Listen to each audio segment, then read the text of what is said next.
Welcome aboard Delta Airlines. Please enjoy your flight, and thanks for choosing Delta.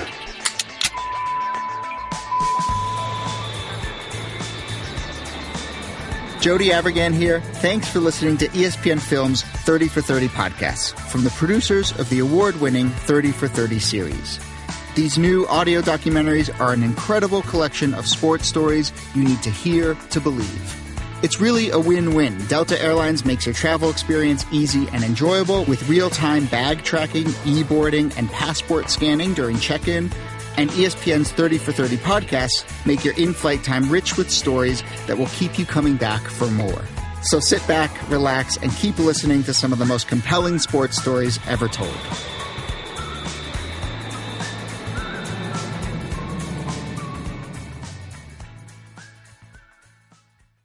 This is the Dan Le Batard Show with the Stugatz Podcast. I know that you are really tired of Colin Kaepernick talk. However, we just saw the way that Colin Kaepernick gets employed. Now, it's not going to be this one, probably, because what you have happening in Miami is Ryan Tannehill has gone down. It looks serious, non-contact injury, same leg that he hurt last year to miss time. And that is the way that Colin Kaepernick will get a job, when necessity trumps your cowardice. However, in this particular case, I believe because Gase has a relationship with Jay Cutler, that there might be a couple of stops here before we get to Kaepernick. But the way we get to Kaepernick is by starting quarterbacks getting injured. Yes. Starting quarterbacks on teams that feel like they have some sort of future. And those injuries have to be long-term. With the Ravens, even though I think the Ravens should sign him, Joe Flacco's only out for a couple of weeks. Well, this is where we're headed, right? The way that Kaepernick, one of the things, and everybody got mad at me on SportsCenter this morning, because one of the things we were talking about is the idea of what is the thing in sports that you would point to and say that sports fans get bothered by the most? I think high on the list is arrogance or, guy who will not feign humility in order to feed the mythologies. But close behind that is the idea of unfairness, Stugotz. Unfairness will get fans upset. If it's referees blowing a call, the arbiters of justice blowing a call, and it feels unjust, will get upset. If athlete X is cheating and it's not fair, we'll get upset at athlete X cheating. If, going off to the far extreme, if O.J. Simpson seems to get away with something with the justice system and it feels unfair, people get mad. And what you have happening here with Colin Kaepernick, to me, is a little bit of a litmus test on how important do you think fairness actually is? Or do you only comment on fairness when it directly impacts you? You don't care about things when they're unfair, when a referee blows a call against another team, but you do care when it happens against your team. And my point is, sports is one of the few places anywhere in the world, Stugotz, where it comes close to being a meritocracy. Close. It's not exactly, there are politics involved with certain things, but it's pretty damn close to being a meritocracy. And if this guy doesn't have a job in this league, that's not a meritocracy. He's one of the top 100 quarterbacks walking the earth. Easily. And if he doesn't have a job, it is unfair. It's unfair. Oh, I agree. According to the measurements of a meritocracy. Well, and when you factor in, I understand people objecting to what it is he did, but he really didn't do anything in the grand scheme of things. Okay, and while I don't want to cover the same ground that we've been covering on Colin Kaepernick, this is what has to happen. That violent sport has to start gobbling up some quarterbacks. Even though the rules are made to protect those quarterbacks, Ryan Tannehill has gone down on a non-contact injury, and I believe it's now time to start applying pressure to the Miami Dolphins on this. On signing Kaepernick. Yes, because I think this pressure has to arrive at every doorstep. I think Bisciotti, one of the things that was funny about what happened yesterday with the reporting, ESPN reports that Colin Kaepernick, the Ravens are considering it, that Harbaugh and Newsom, two of the big, stable leaders in that sport, want to do it, but Bisciotti, the owner, is blocking them. That was the report. The Ravens denied it. I don't know who you believe in this day and age because it's hard to believe the media sometimes, but it's also very hard to believe the guy who's accused of something and is telling you he's innocent. Sure. And we dismiss him as a liar. Mm-hmm. Like there's Bishotti, once that gets reported, I'm not even sure. As much as you distrust the media, I'm not even sure where it is that you go with that. I don't think many people go to, is that untrue? Is that fake news? Is that a false report?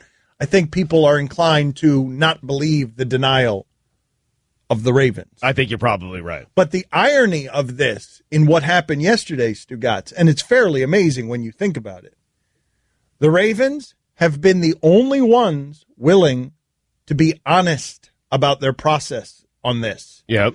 And furthermore, they've come closer to signing him than any other team has. And what is your reward for that? Bishotti, you're a coward. Right. Like it's, and so that's where we are with these things. And you have to bring this pressure. Like this is unjust. It is simply unjust. And frankly, I don't care what you think about this issue. It's unjust that Colin Kaepernick is one of the best quarterbacks in what is alleged to be a meritocracy. Right. Well, just make yourself, the top 100 in whatever profession in whatever occupation you have. You're the top 100 at what you do, and you can't find work. Think about that. Think about how that would feel to you. You cannot find work, and you're really good at what you do. It's not just not finding work, Stugatz, because I actually think a lot of people can understand the boss. This is what it is. I think a lot of people would agree with the assessment. Should the boss be able to hire whomever he wants for his business? By itself, in a vacuum, that one is one that a lot of people will argue. And if they're interested in dismissing Colin Kaepernick, that's one of the things they will argue. Hey, man, a business owner has a right to choose his employees. However, this is where it's different. That particular business is not like your business in this way. Go ahead and beat your wife and get arrested and see if you still have a job tomorrow. Right. That particular business makes concessions all the time in the name of the meritocracy, in the name of talent wins. Mm-hmm. It makes those concessions all the time. That business can't take the moral high ground on this. Right. That business cannot hide behind our owners, not when you're representing America's sport, not when you're charging the military to put that flag that he's kneeling next to on the field to begin with. You're getting the military to pay you for the right to put the flag on that field. To play the other side, though, they make concessions on guys that they deem valuable, that are worth making the concession for, right? They didn't do it for Ray Rice. They did do it for Greg Hardy because they thought Greg Hardy, he was young, he's a pass rusher, he still had something left. They do it based on merit, is what I'm saying. Right. Ray Rice, they were trying to fight for him. This same ownership group in Baltimore was trying to fight for the guy they knew in Ray Rice because they thought it was a mistake that he made. But this business can't take the moral high ground on stuff that's just or unjust because that business has in every huddle guys who wouldn't be allowed in your workplace. Like they simply wouldn't be allowed to work. Like, you know how hard it is, people who have a criminal record to get jobs? Yeah. Like, so that sport is making all the time these kinds of concessions. But not doing it here. Well, how do you put the pressure on the Miami Dolphins? How do you do that? Because what's going to happen, and this is how good old boy stuff happens, Stugatz, like if Gase does have a problem at quarterback, my guess is he's going to go either Romo or Cutler. Now, Romo I understand because that feels like merit. Most people would argue Romo's better than Kaepernick. That feels like merit. But it becomes hard to argue that Cutler is much better than Kaepernick. But Gase has got the relationship with Cutler. And so all things being equal, of course you're going to take the guy with back issues instead of the guy with black issues. All things being equal. Right.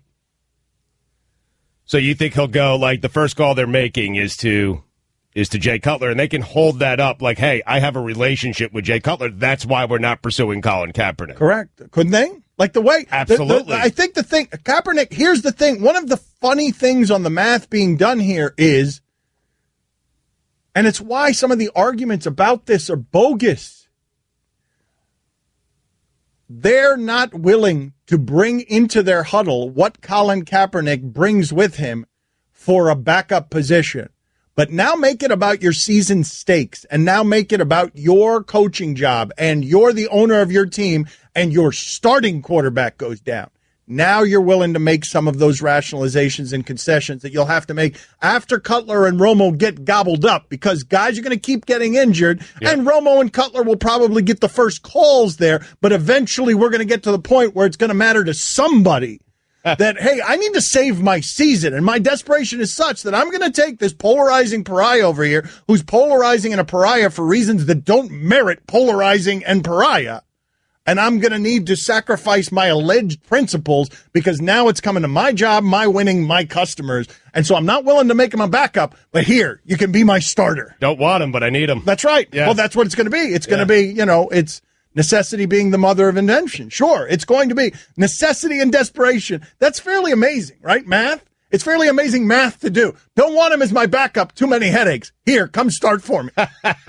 Week 12. Right. Well, you got to be close and you got to be saving a season, but desperation is what's going to force these people to not be cowards. Just to be clear here, so Kaepernick needs 2 more quarterbacks to get injured before his phone rings. Well, don't you think? Yes. What do you think? What would be your guess? I think the Dolphins go Cutler first. Now, we have no idea if Cutler wants to play. Look at the set of circumstances that have to happen to get Kaepernick back in the league, okay?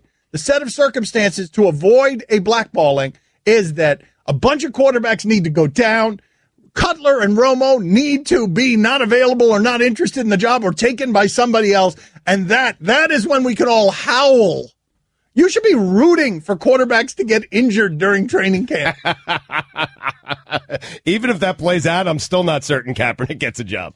I know, but then it'll be impossible to deny, right? Because there's some people still denying the reasons that Kaepernick's in the league, even as the Ravens are giving you the information that makes it impossible to deny. You're right. We should be rooting for, don't really root for injury, but we should be rooting for a scenario where everyone, not just us, everyone is scratching their head going, how can someone not sign Kaepernick? We need a rash. We need a rash of injuries, maybe a plague, bubonic preferably. Just everybody go down.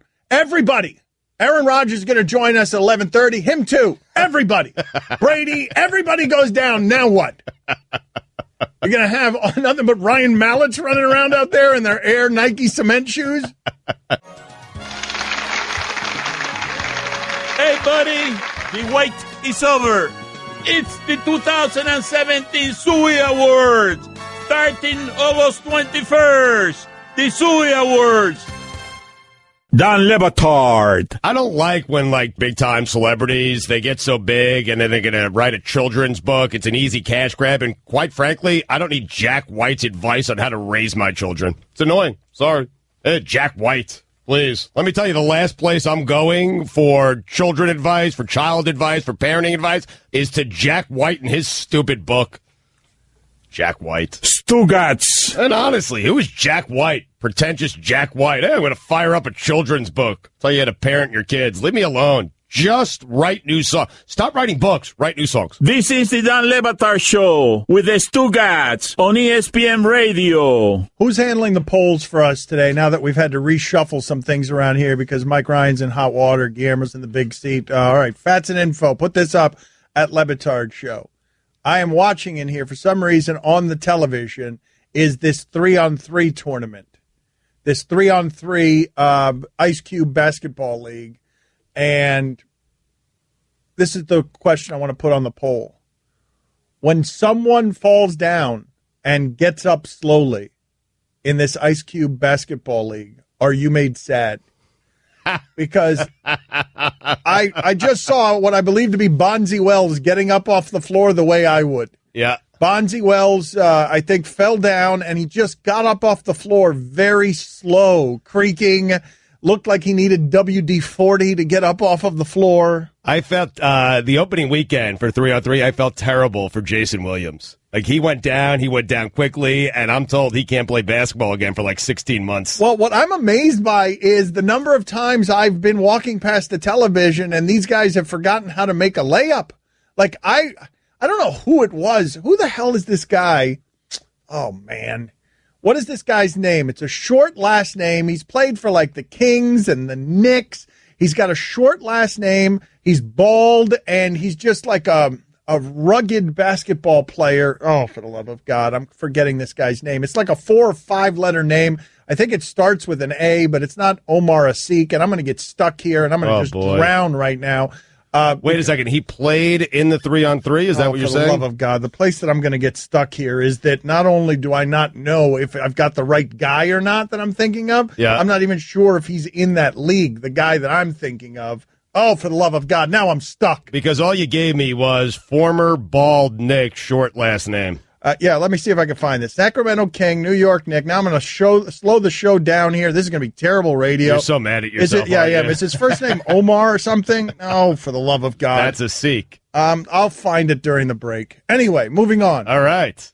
We got stuck there for a second. I'm sorry. We were spinning our wheels. We needed somebody to come and push the vehicle out of the quicksand. No one noticed. Have you watched this league at all? Because I'm confused by the rules. Because I saw that it said second half, but then it also said first to 50 wins. So is it timed or is it not timed? Like, is halftime 25? Thank you, texters. God, you are a blessing, texters. Quincy Acey, thank you. Wait. Thank you. Texters came through so strong. They came so strong. But how? Thank you, because they're inside my mind, and that's why I love them. They got in there, and none of you were a help there. I got stuck.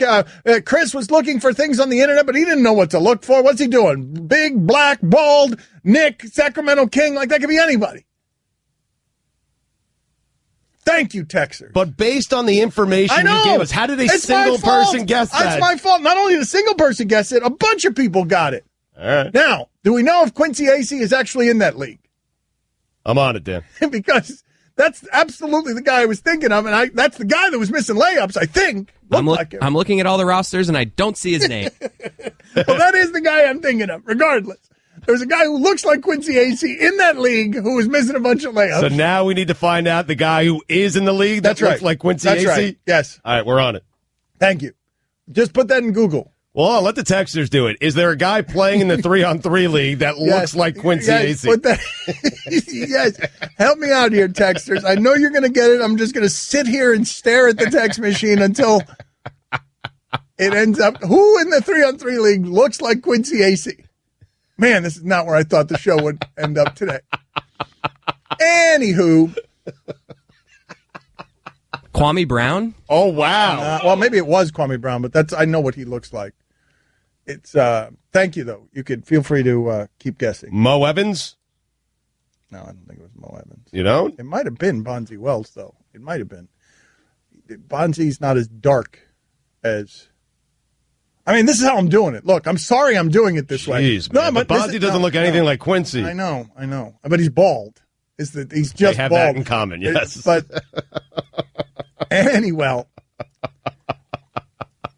right, let me regroup here. All right. We're going to bring Greg Norman on in the next segment, and then we're going to resume putting pressure on the Miami Dolphins to sign Colin Kaepernick. Let me regroup.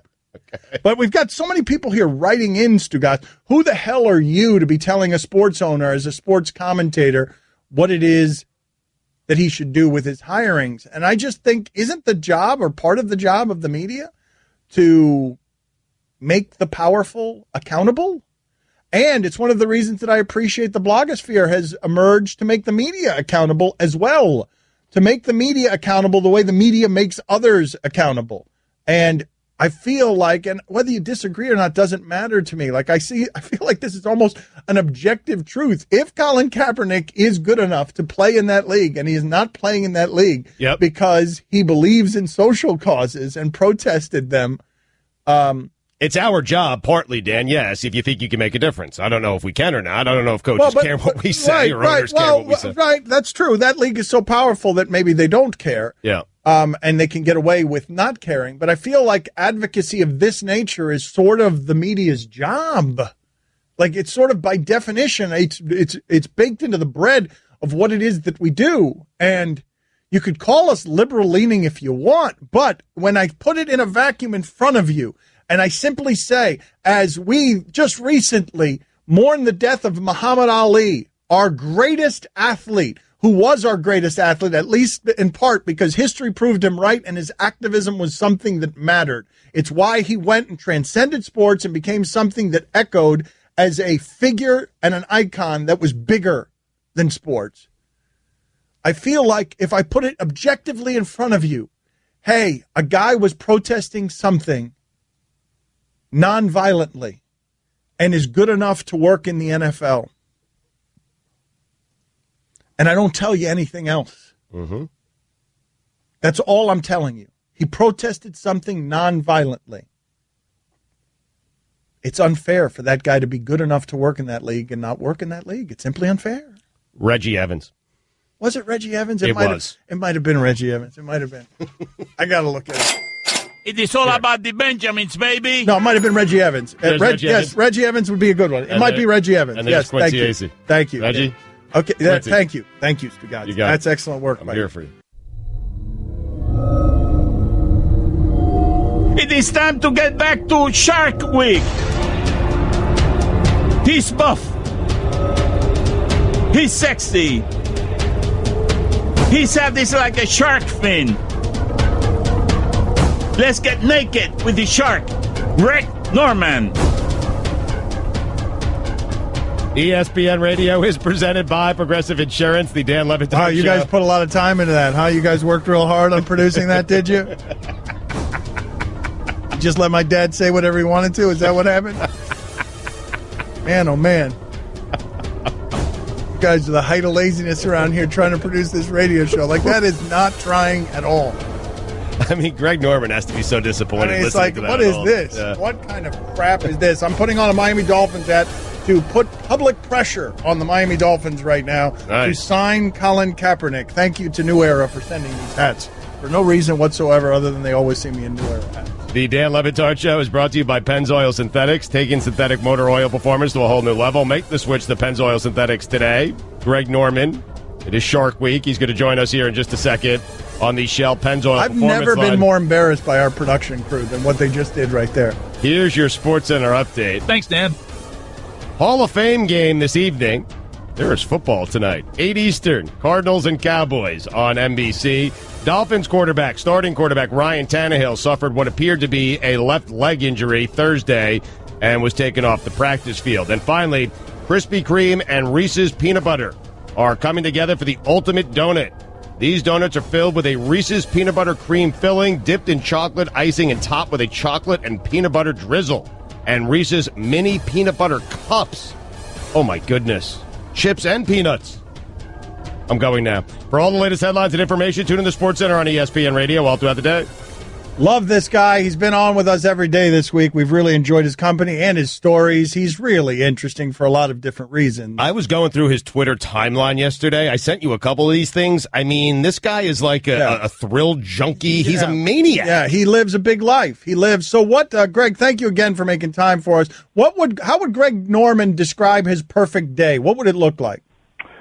Oh, it depends on where I am, whether I'm down under in Australia on the Great Barrier Reef or diving cenotes in the Yucatan Peninsula or diving in Truck Lagoon or in the mountains of Colorado or maybe in the Himalayas where I was just recently at Bhutan. So totally depends, boys, and welcome to part 3. Well, it's got to be outdoors, though, right? It's got to be outdoors. I'm guessing there's no circumstance under which Greg Norman's perfect day is indoors. Well, yes and no. If the business world, we've got some wonderful things going to market here in the next couple of months that we've been working on for 4 years, which is very, very exciting for the golf industry. So that is consumed my time in indoors, and I absolutely love working and doing it. What do you have any unreasonable fears? Is there anything that Greg Norman simply will not do, and you are willing to acknowledge it's because you cannot conquer this fear? I would say the one thing that probably would get me is probably rock climbing. Doing some of the things like Jimmy Chan, I don't know whether you follow him. He's an incredible skier, rock climber, done Himalayan mountains. When I see some of the stuff he does, I go, oh my gosh, I don't know whether I have the intestinal fortitude to be able to do that. But that may be the only one. I've skydived, I've scuba dived, I've done some crazy things in race cars and stuff like that. So I've been very, very lucky to. And I've, flown with the Blue Angels and taken the stick and done my inverted rolls and all hammerheads and all that stuff. So anyway, I've been very lucky. Well, hold on a second. What is the single greatest thrill that you like? The single most thrilling moment? Is it from golf or is it from somewhere else? Where Greg Norman would point to and say, this pocket of time, whether it's 10 seconds or a minute, was the most thrilling time? I would say doing a trap on the USS Carl Vinson, where we did a couple of takeoff and landings, and that was, to me, was exhilarating because I always wanted to be an Air Force pilot. I wanted to turn and burn and have my hair on my butt on fire as I chased bad guys and shot them down. And so really, to me, that was something I always wanted to do. And when I did it a few years ago with the Admiral of the Pacific Fleet, it was just an incredible opportunity. How confident were you? Did you say you were rolling the airplane? How confident were you when you were doing that? How fast were you going? How much control did you have over the proceeding? Well, I was out of control. How about that? It was just like the guys were confident. They're sitting in the front seat. They got the stick. They can take over immediately. And, they just said, hey, do what you want to do with it and see what you got. And just before that, actually, the guy blacked me out. We pulled about 8.3 Gs, and I think he intentionally tried to black me out because he didn't have a G suit on. Okay, very good. So you told us last time, you got into some diving incident that sounded totally horrific. You do a lot of hiking. Have you found yourself either hunting or hiking in a very perilous position? Yes, actually. I was in Tanzania a couple of years ago, and we actually were just exploring more than hunting, and I was in there with the guy, and we could hear this pride of lions that just killed a Cape buffalo, and we were in this very, very high grass and walking down the dry river bank, and the wind was perfect, and you could hear the and they were eating away on this Cape buffalo, and all of a sudden we must have got within maybe 30 feet, 35, 40 feet of them, and I looked at my friend Nico and I said, what are we doing here? If this wind turns, we're not in good shape. But that's the type of thing that gets me fired up when you really walk to the edge of it. Greg, is that going to be the obituary? Legendary golfer Greg Norman died, eaten by lions. Like, is it going to be something like that because you go right to the edge all the time? Well, I'll give you another great example on my ranch, right? We have a lot of mountain lions out there, and during the winter season is my favorite time out there. And, one of my guys has a bunch of dogs, and we go out there, and we'll tree a lion, and I climb the tree and try and grab it by the tail and see what we can do. So that's the type of stuff we get up to. So yes is the answer to my question. So the answer to my question is, when I read your obituary, it's going to be somebody's going to be quoted, I think he was trying to grab that lion's tail. Well, you got to push yourself to the edge, boys. You don't have to. It's not going to be in his sleep, is what you're saying. Yeah, but yes. You don't have to push yourself to the edge. Where did this life philosophy come from, Greg? Have you been this way all your life? Did it come with money? Did it come with success?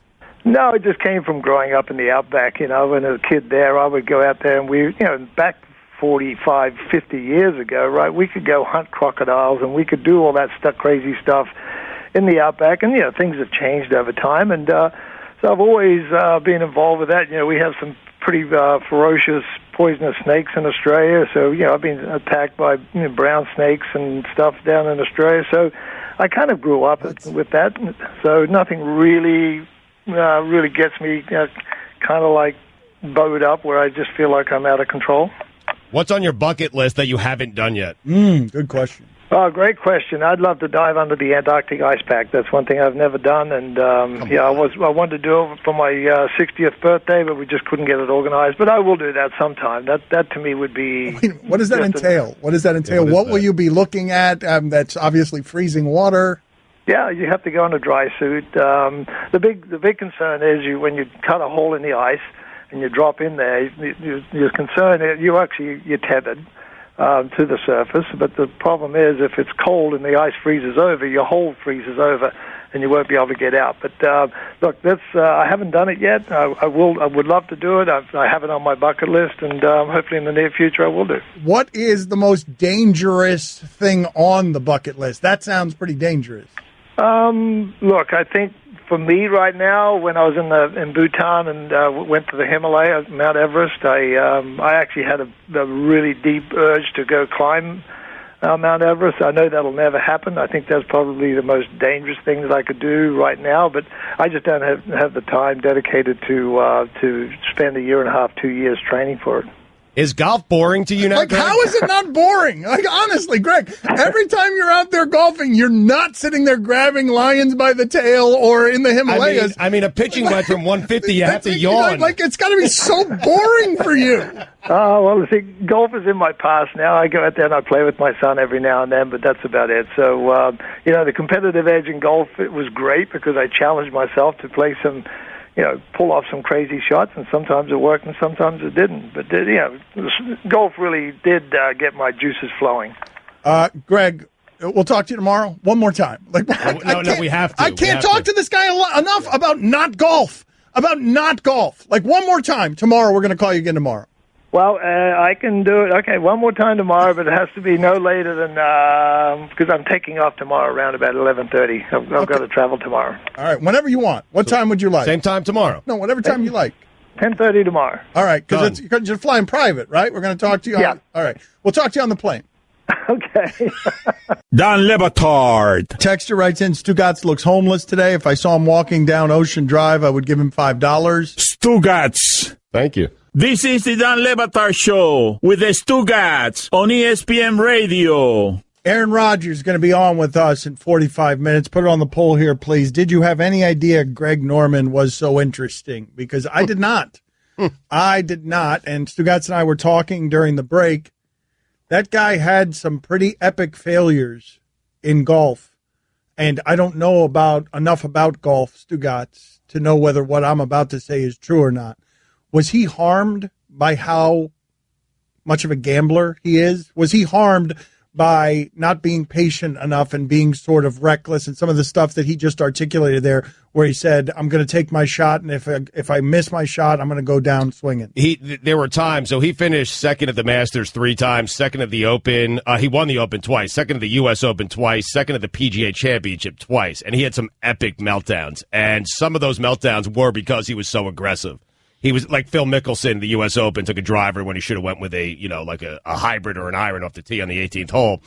So there were times where he lost those things because he was so aggressive, and there were times where he just melted down, or the other player was just playing better. I just had no idea that Greg Norman had all of that in him, and I love to talk to people who have lived and learned. I've told you before that I love one of those Esquire pieces where a reporter goes in, and the Players Tribune is doing some of this now, where a reporter goes in and talks to somebody who is wise, who has lived, who has experiences, and then that person dispenses their wisdoms. Just things I've learned is what the name of the feature is, and you got to do it with people who have lived a little bit. And good God, man. Yep. Like, it sounds, Chris, Fats and Info told me during the break, it sounds like he's making stuff up. Like, that every time you ask him a question, all of a sudden he's kite surfing through Budapest. Yeah, if you were like writing a movie for like a crazy character, you'd write all the things he's all actually that done. stuff. Like, he's like, and he had an immediate answer. Like, what's on your bucket list? Oh, yeah, I want to swim in the underneath Arctic things. Because like, guys what do you want to do? Why do you want to do that? Because guys like Greg Norman actually have a bucket list. It is written out. That's It right. is printed. It is. That's right. We got to ask him about this tomorrow. We got to, hey, what? Give us pull the actual, are you flying to the bucket list thing right now? Pull that list out of your pocket and tell us what else is on it. And whatever plane he has to catch tomorrow, he's flying that plane. It's a private jet that Greg Norman is probably flying. Well, I know that because he just told us. He said he was flying the plane because we were debating during the break whether or not he was flying the actual plane. Oh, you mean whether he's the pilot? You're talking about, okay. No, not that he has a flight, whether he's actually piloting. That's why he can't join us. Yeah, he has to fly the plane. Yes. You guys think he's flying himself? No, he's not flying himself. I assume he's going to the moon. Taking an airplane to the moon, a special one that he designed with one of these big golf companies. Greg Norman's going to be the first airplane to the moon. I don't know, Stugatz. Again, Aaron Rodgers is going to join us at 11:30. We're going to talk to Al Avila next. He traded his son.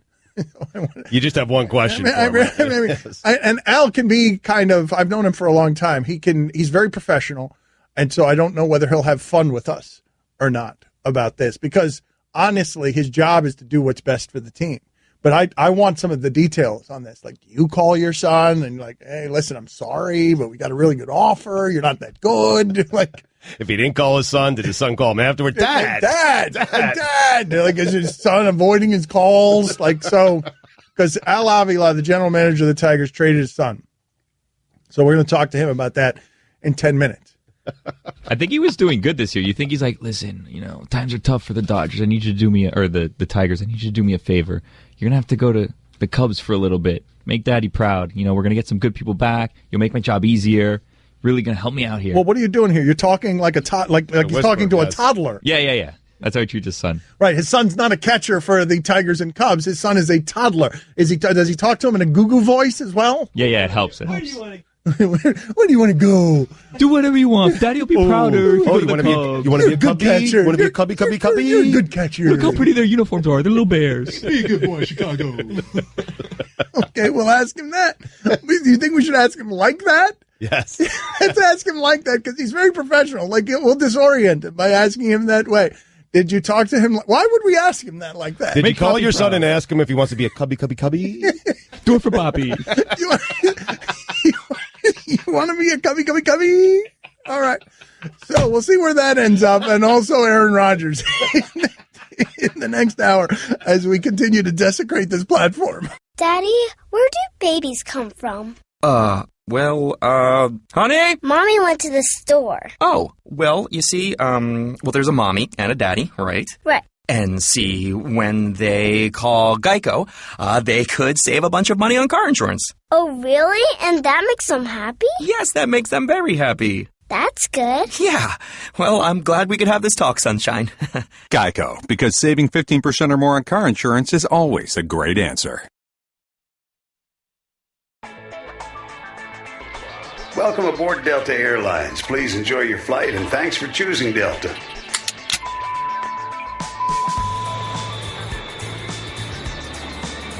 Jody Avirgan here. Thanks for listening to ESPN Films 30 for 30 podcasts from the producers of the award-winning 30 for 30 series. These new audio documentaries are an incredible collection of sports stories you need to hear to believe. It's really a win-win. Delta Airlines makes your travel experience easy and enjoyable with real-time bag tracking, e-boarding, and passport scanning during check-in. And ESPN's 30 for 30 podcasts make your in-flight time rich with stories that will keep you coming back for more. So sit back, relax, and keep listening to some of the most compelling sports stories ever told.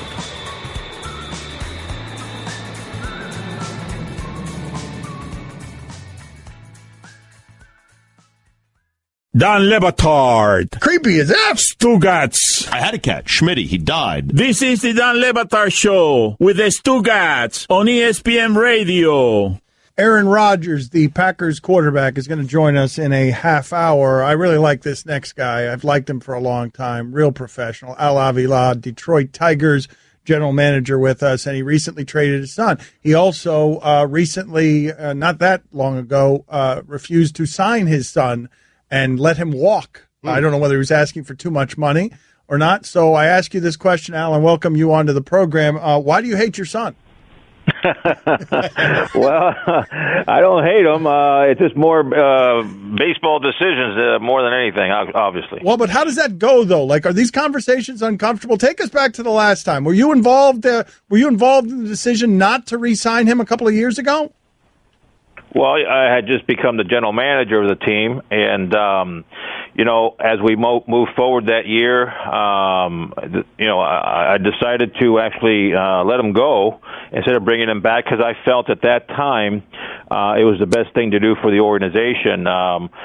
We ended up actually then signing Jared Saltalamacchia, which he did a pretty good job for us that year.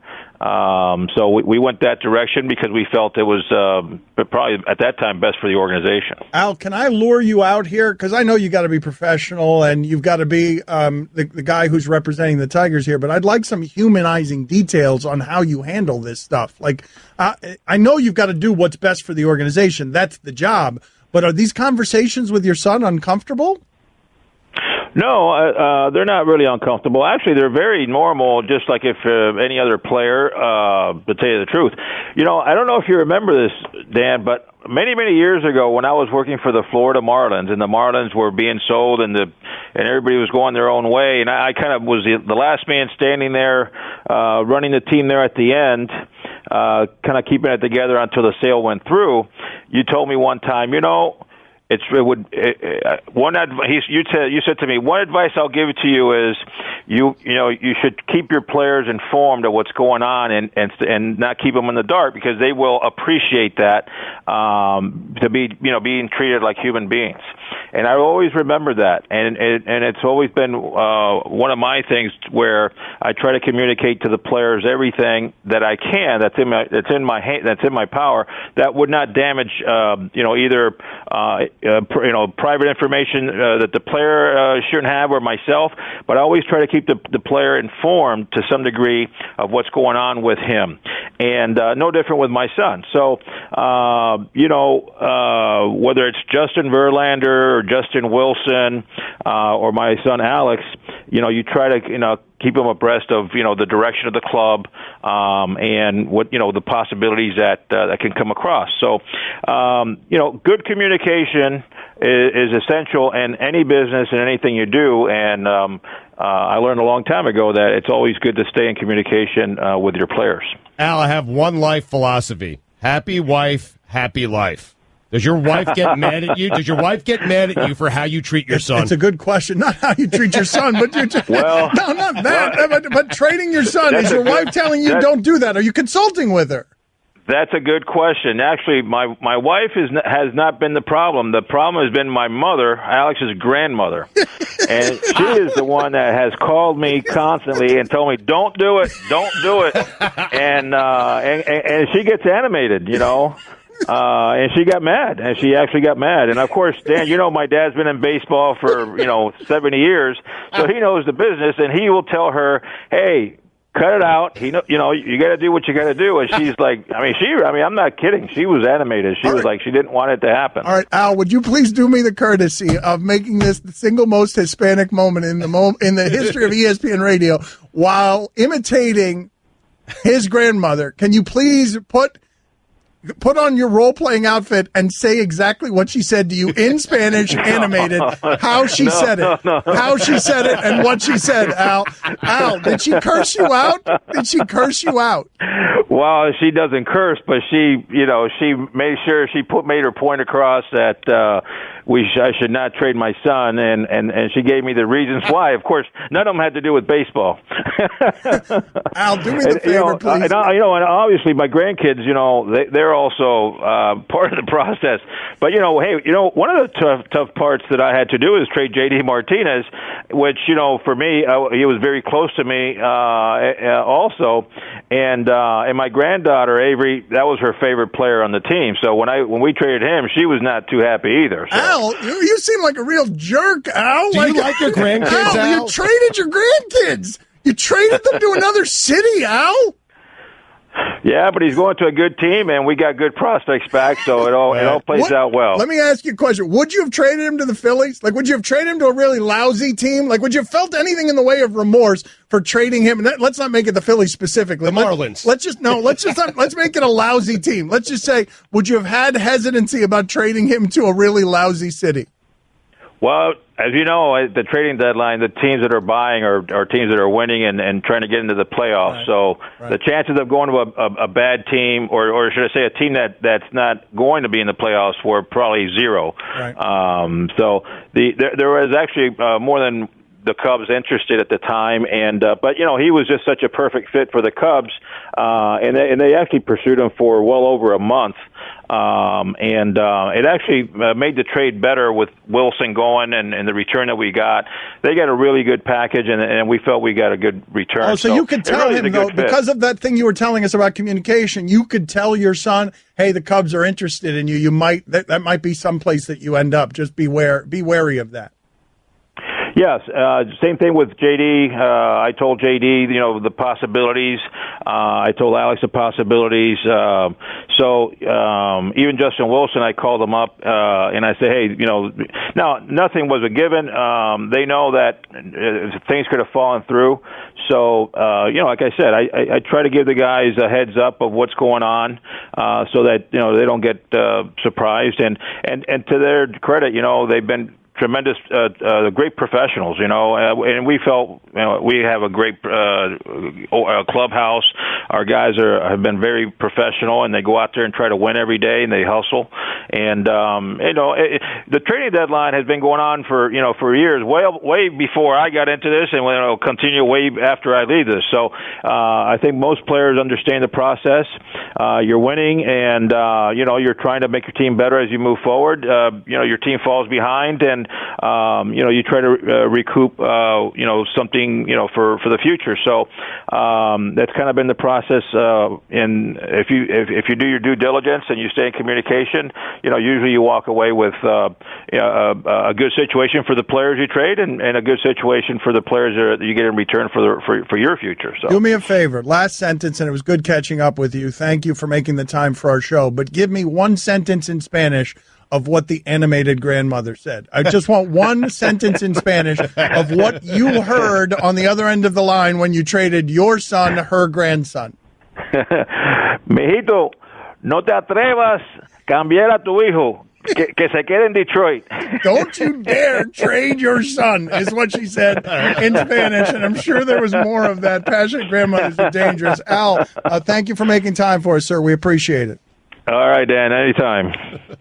Dan Le Batard. This actually happened off air. It makes me want to punch Stugatz in the ear. What? Stugatz. Mike Ryan asked me, do we want Dan Marley? And Stugatz's reflex response, just spit at me, was Thunder Dan.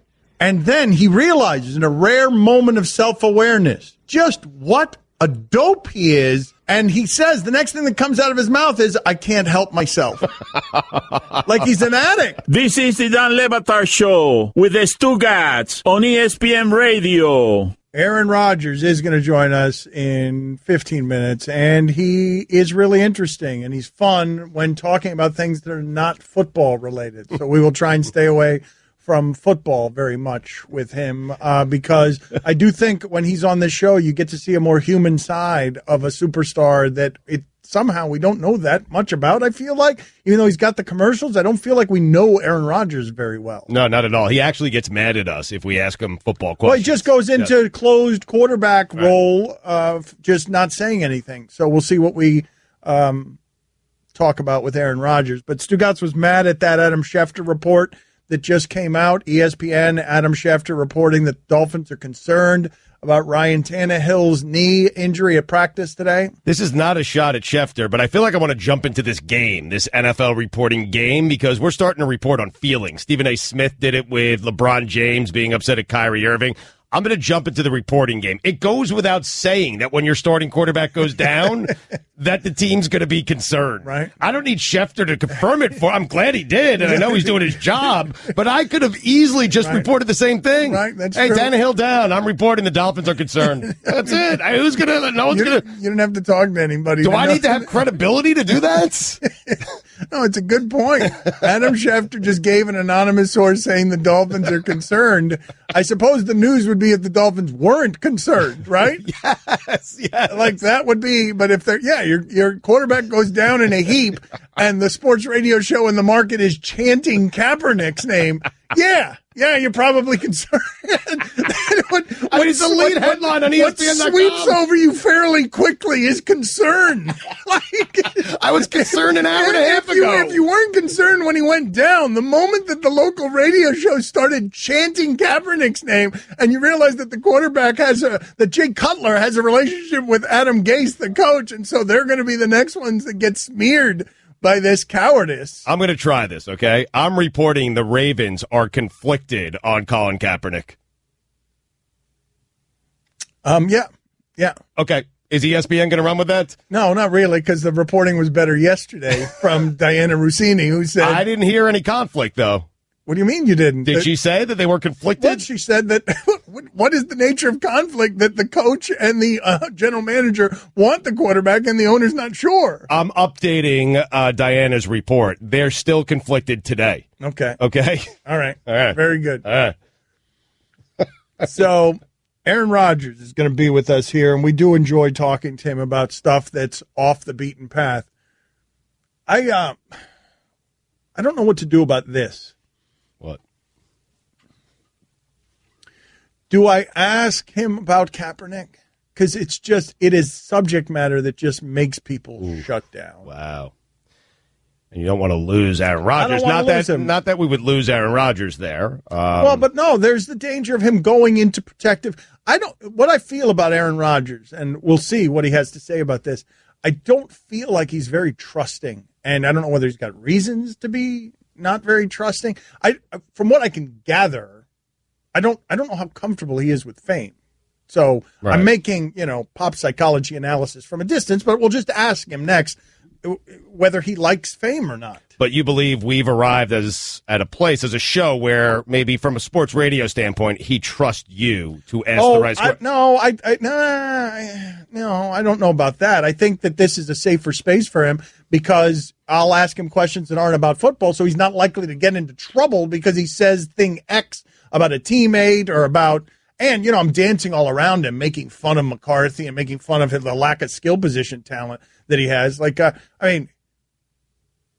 Martellus Bennett is going to have the biggest year of his life this year, right? Oh, probably, yeah. Playing with that quarterback, yeah. He played with Brady. It was very good and won a championship with Brady. And now he's sleeping at the facility before training camp starts because he's going to be the one skill guy that they've got. I guess Jordy Nelson would count if we know how good Jordy Nelson is, and I guess Randall Cobb, but their skill guys aren't very good. And their scheme, like Aaron Rodgers, this is one of the things that's frustrating to me, right? I can make the argument that Aaron Rodgers is the best quarterback I've ever seen, and people are just going to point to one ring. And when Michael Jordan is sitting there telling you, hey, I'd take Kobe over LeBron, even though that analysis is laughable. It's laughable. Mm-hmm. Kobe Bryant is not the player LeBron James is, but Michael Jordan, who's running a team, is telling you, I take 5 rings over 3. He's doing the Stugatz math of 5 rings are better than 3. And there's just so many things that go into winning. And I feel like Aaron Rodgers would have 7 titles if he played for the Patriots.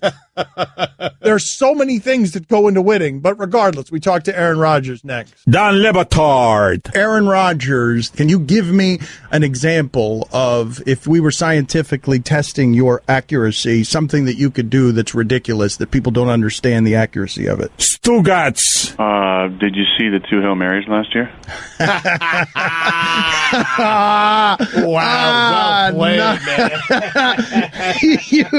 This is the Dan Batard Show with the Stugatz on ESPN Radio. I want to give you a glimpse at how things work behind the scenes here at ESPN. I feel like the executives really don't know sometimes what to make of our show. We've got Chuck Solitoro. He sort of runs the journalism portion of the empire at ESPN. And is a person that we both love. Oh, love Chuck Solitoro. Yes. But he just sent us a note about asking Aaron Rodgers about Tom Brady's 40th birthday and that would be something that would be playing all over the network. And me and Stugatz had the same reaction, which was like, oh, we groaned. We're like, oh, that's such a hacky question. And Stugatz wrote back, I got it. I'll just ask Rodgers about Brady being on steroids. So so Stugatz sends that back to an executive at the company, and what comes back to Stugatz is never mind. In that case, never mind. Yeah, the little sad face emoji. Sorry. All right, so we'll see what happens here with Aaron Rodgers. We're not going to ask him either of those things.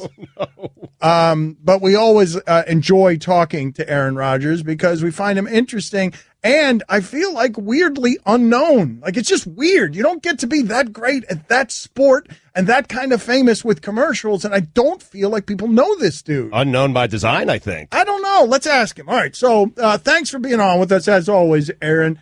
Can you give me a number to this question? How many people in your life do you trust? Wow. I think there's different levels of trust. Yeah. Okay. Yeah, Sorry. right. There's an inner circle of probably 8 or 10, and then kind of a wider circle of maybe 25 people or so, probably. Okay. And so, like, is that hard to go through life that way? Do you feel like that's a good number, or for someone in your position, not a great number? No, I think it's a good number. I mean, you kind of have to be a little skeptical in this business.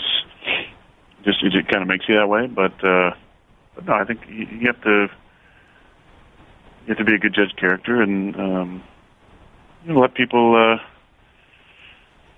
show you their true colors eventually. Well, but what do you mean in this business? Do you mean the fame business? Do you mean football? I mean, yeah, when you've achieved some success and there's people who, you can tell either right away or eventually are trying to, get some from you, use you in some way. It makes you a little more skeptical at first of people and their intentions. How do you feel about the media? Do you trust the way that you're covered, or are you perpetually wary that someone's trying to sort of play an angle to get something out of you? I think you have to be wary. I think you have to approach every interview with a clear mind and think about what you want to say and what message you want to get out. I think it's also important, if you're worried about getting taken out of context, that you just record your interviews. It's something I've been doing for a while now. I think it's important to have that second recording. So if someone's trying to take something you said out of context, you can go back and say, wait a minute, Roger, wait a minute, what are you doing? You got someone around you all the time? No, I have this thing called an iPhone, and it has this little app within it where you can push Don't be memo a button jerk, and it starts recording the things you're saying. But who else does that? Wait a minute. Why? I've never heard of anybody doing that before. While I understand you doing that, have you been burned before? Natalie Portman actually did an interview a few years ago about it, and I thought it was an interesting idea. And it's a way, if you're in a one-on-one situation where there's no gray area.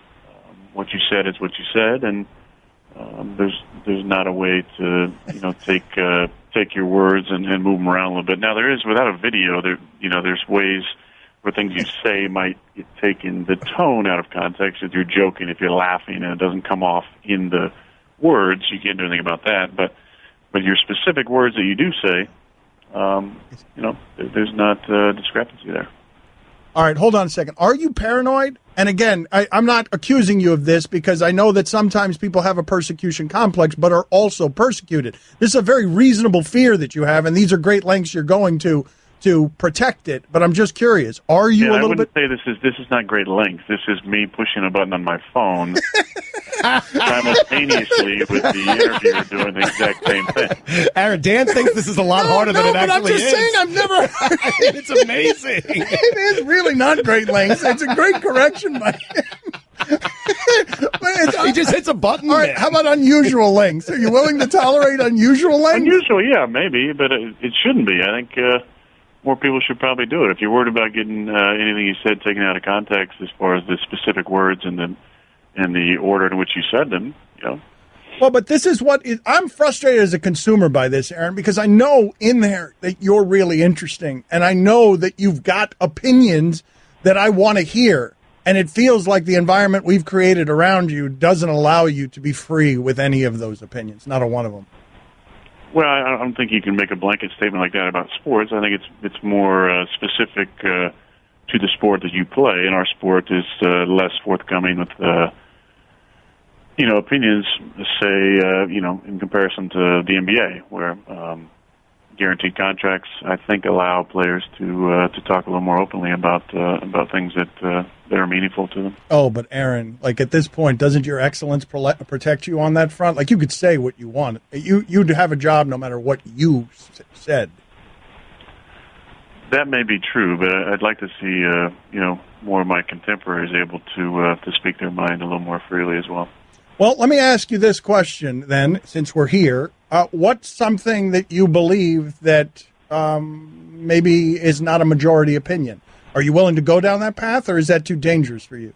I like specific questions, but I don't know if this is the forum, Dan, where I want to make a statement that your network's going to run with and put on a banner. I mean, I said they asked me a fan opinion question in my locker room interview the other day about how I felt about fans believing that the team is okay with mediocrity, which I thought was an absolutely ridiculous question to even pose to me, that we're going to start entertaining fan questions in a locker room setting.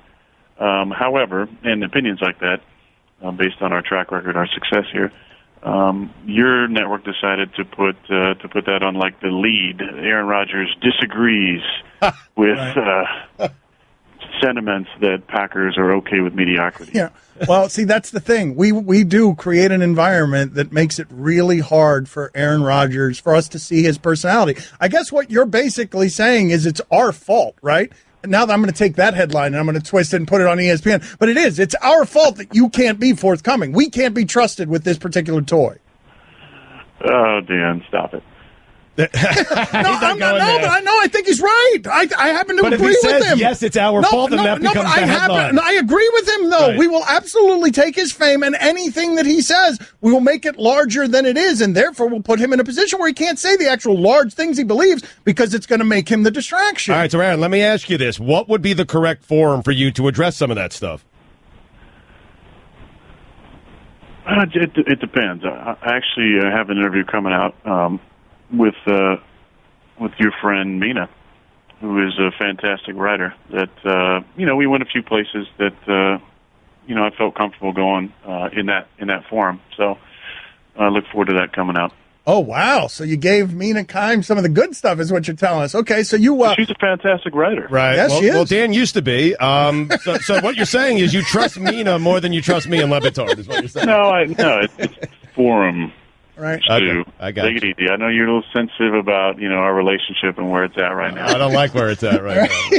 He knows. That video you did with Sarah He Spain, man. He has gotten discerning at knowing who to trust and who not to But trust. Aaron, let's agree, though. It would have been funny. You said you only come on the Le Batard show because of Dan, but it would have been funnier if you said you only came on the Le Batard show because of Stu Gatz, That's right? true. That's true. It would have. Yeah, wouldn't have been true, but it would have. I know.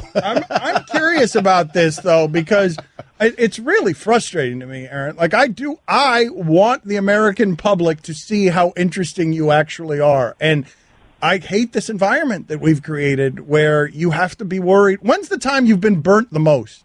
The thing that you've said where you felt most burnt? I don't know. I've said a couple dumb things over the years. I don't know if those are taken out of context, but I think it's when you get pigeonholed in an interview where they want to fit a quote to the story that writer has already written, and once you give them something that fits in that little box, they either turn off their recording device or make it known to you with their body language that this interview is over. Those are not great environments to do interviews. Those make you feel like it's not really a conversation. The best interviews are conversations where the writer may have an idea about where they want to go, but based on your responses, it can change through that. And that's why I enjoy doing your guys' show. And I've enjoyed doing Jim Rome over the years because and Dan Patrick. It starts somewhere, but it goes to wherever the conversation takes it, and those are the best interviews and the ones where you feel most comfortable continuing to repeat those. What is the greatest media frustration you have? Is it that one or is it a different one? I don't really have a ton of great media frustrations. I don't give it a lot of time, really. I'm too busy watching Jeopardy and South Park and trying to catch up on Game of Thrones. Yeah.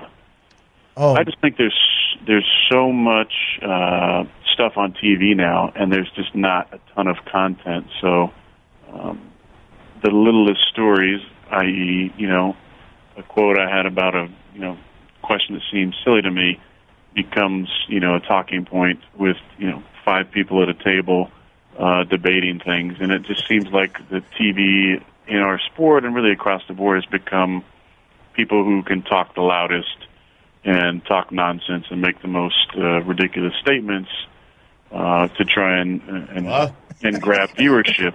Also in the same boat, it's these clickbait headlines that really have nothing to do with the gist of the story. But if they can do something that just is on the fringe of what actually was said in the story, but get the most clicks, well, that's going to be the headline. All right, I want to talk Game of Thrones with him. I want to talk South Park with him. I want to talk Jeopardy with him. We're going to do that now. I want to talk $100,000 pyramid with him. Well, He was so excited when he was on that He's game. really good at these games. Yeah, he's really good at them. And also, he just addressed that his greatest media complaint is Stugat. Yep. So we'll get to that.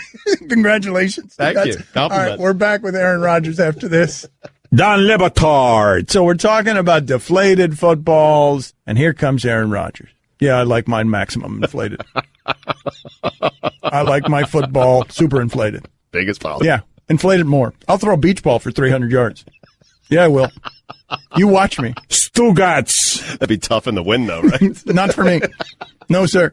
350, 4 touchdowns, beach ball. This is the Dan Le Batard Show with the Stugats on ESPN Radio. ESPN Radio is presented by Progressive Insurance. Aaron Rodgers, nice enough to stick around for a second segment. We love having him on, and he continues with us here on the Shell Pennzoil Performance Line. He is measured. He is meticulous. So this might not be the best way to do this, but I'd like to ask him some rapid-fire questions because we only have 5 minutes left. Of all the perks, Aaron, in your life, Jeopardy, $100,000 pyramid, all the silly perks, which would you consider your favorite? Jeopardy. Of all I want to go back. Yeah. I want a battle royale with Cheech Marin. He's won some Celebrity Jeopardy deals over the years. I want to take him on. Oh, wow. So you're issuing a challenge now publicly? You want more Jeopardy appearances? You slaughtered in the first one, right? I wouldn't say slaughtered. If you had watched the practice game, it wasn't taped. I did dominate that. I did okay in the regular game. We brought it home for the MAC Fund, but yeah, I want let's do a little tournament. There was like 6 or 7 episodes. It should have been, maybe a semifinal and final. And what was the answer you were proudest of knowing? What was the one answer that you were proudest of knowing? Oh man, I knew a lot of the Bible category. I grew up going to church, so I was good with my recall there. I felt good about that. I got a science question before the astronaut did. It seemed like an easy one to me. I just buzzed in, not 100% sure on the answer. The answer was reaction. Right. So I felt good about that. I got a Bruce Springsteen question. Nice. So, I have a wealth of random knowledge, information in my head, and I'd like another chance to battle on there again. Give me an example of Aaron Rodgers being totally and unreasonably competitive, where even you realize I'm being ridiculous here. I think when you're a strong competitor, you don't ever realize it's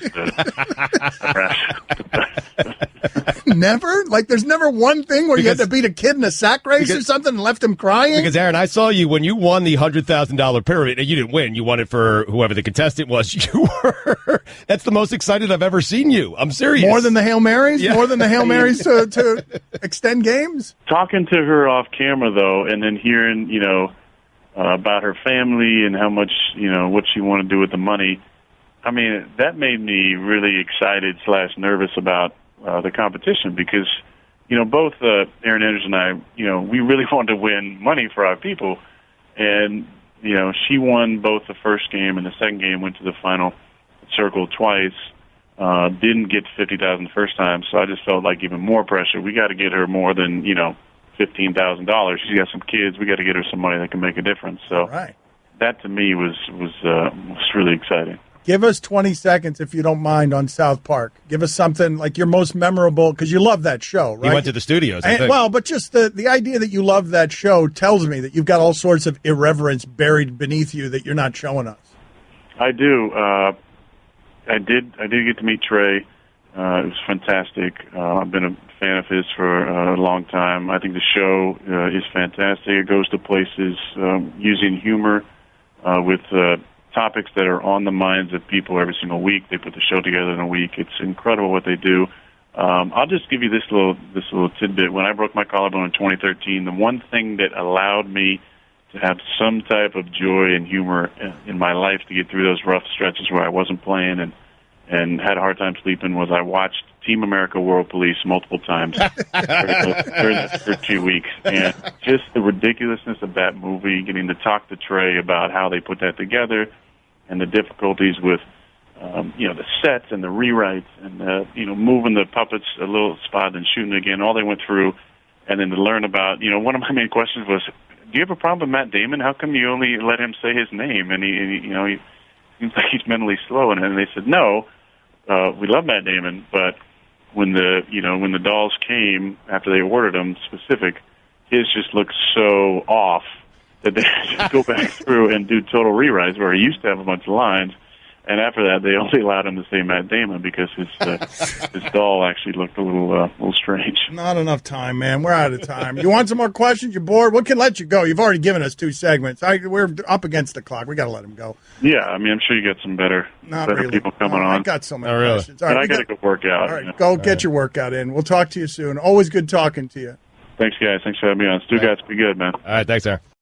You're listening to Love Advice with Leanne. Caller, you're on the air. Hi, Leanne. Long-time listener, first-time caller. Why, in your professional opinion, do you never take my calls off the air? Is this Carl? Yep, it's Carl. I mean, we had a few dates. Everything was great. I thought, Well, when you switch to Geico, you could save a lot of money on car insurance. Okay, awesome. You should call them. I will. Geico, because saving 15% or more on car insurance is always a great answer.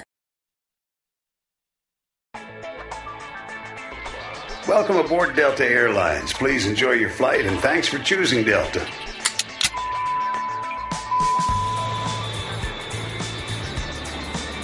Jody Avirgan here. Thanks for listening to ESPN Film's 30 for 30 podcast from the producers of the award-winning 30 for 30 series. These new audio documentaries are an incredible collection of sports stories you need to hear to believe.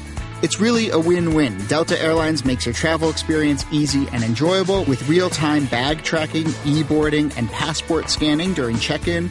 And ESPN's 30 for 30 podcasts make your in-flight time rich with stories that will keep you coming back for more. So sit back, relax, and keep listening to some of the most compelling sports stories ever told.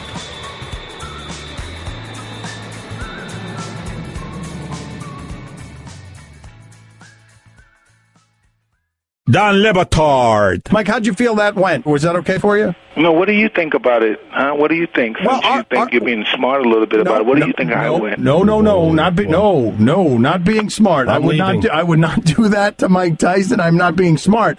No, sir. I say it in the most respectful way possible. Well, you're the interviewer, so you tell me how it went, buddy. Stugats. I'm sorry if I've upset you, Mike. Thank you for being on with us. No, you didn't upset me, because if you upset me, you would have known about it. This is the Dan Le Batard Show with the Stugats on ESPN Radio. One of my favorite things around here is seeing how Stugats messes up easy words because of the speed bump on the way to the difficult words. He was absolutely worried about pronouncing that French city, so he mispronounced oysters. I did. Well, did I really? I was concerned about the French city. I was concerned about Tony's last name, Bethelo, something like that. I don't know what I said. But you're right. Like, how do you pronounce this? Oh, I don't know how you pronounce it. Ildiri? I don't know, but you got scared of it. I felt I tripped up on oyster? A couple of words beforehand. Yes, hate it, man. Texters are writing in. You guys are so odd around Aaron Rodgers. Another texter writing in. That interview stunk. Fat face wants to be Aaron Rodgers' friend so bad. I really respect and admire that man's craft, first of all. What he does, the way that he does it, I like the way that he does it. I also think that there's someone in there that people would like if they got to know him. But because of a set of circumstances, he's had to conceal that person. And it sounds like he's more comfortable doing that now. He's giving Mina Kimes an in-depth interview where she's, and going over some subject matter that perhaps he hasn't gone over before.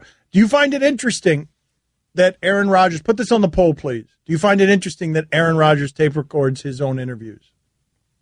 As a protective measure. Yeah. That he's tape recording his own interviews. It's not vanity. He just wants to make sure reporters get his words right. I'd like to get to the roots of all of that. Man. I'd love to, man. Like he didn't think, like he's right that it's an easy thing to do, but it's also something I've not heard of many people doing. In one of the breaks, me and Stugats were talking. What do you think he does with that? Because it's not like it's just driving him crazy if they get him wrong. Because it's not like he's sending that to anyone. Oh, but no, if he gets into a mess, what he's doing is protecting himself. That's it. If it ends up as something that is out of context, as an ESPN headline, he's going to be able to produce the proof that he was taken out of context. Yep.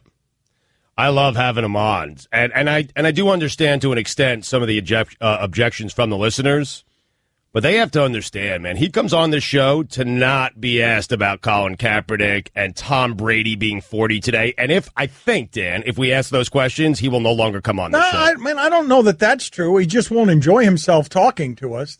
And he'll go into, we've had it happen. Yes. He'll go into robo-quarterback. He'll go into hiding behind the protective disguise of, here's your boring answer that you can't do anything with, and is going to bring everything to a halt. And because he's so measured and so meticulous about how he answers questions, he's not here to entertain you.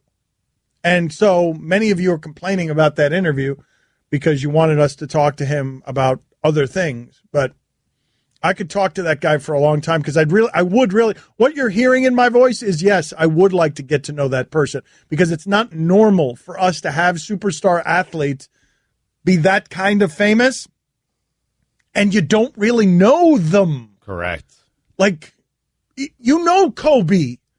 You know Michael. Even though Jeter and Brady have been very protective of their personalities, you feel like you know plenty about them. This is not normal that Aaron Rodgers would be that kind of excellent. And what do you know about him? What do you know? Honestly. Somebody answer that question for me. What do you know outside of football? Like, this is... I know he likes South Park. I know he likes, Jeopardy and stuff like that. But fame is not a menu item. You don't get to pick and choose the way that you get your fame. We will discover who and how you are by prying into the parts of your life that you will like to keep private. Seems like Mina got some of the answers that you're craving. That's correct. It does sound like that. Mm-hmm. And now we know why Mina was so skittish yesterday telling us anything. She wouldn't name who it is that she did the interview with. She wouldn't even give us, that crazy lady.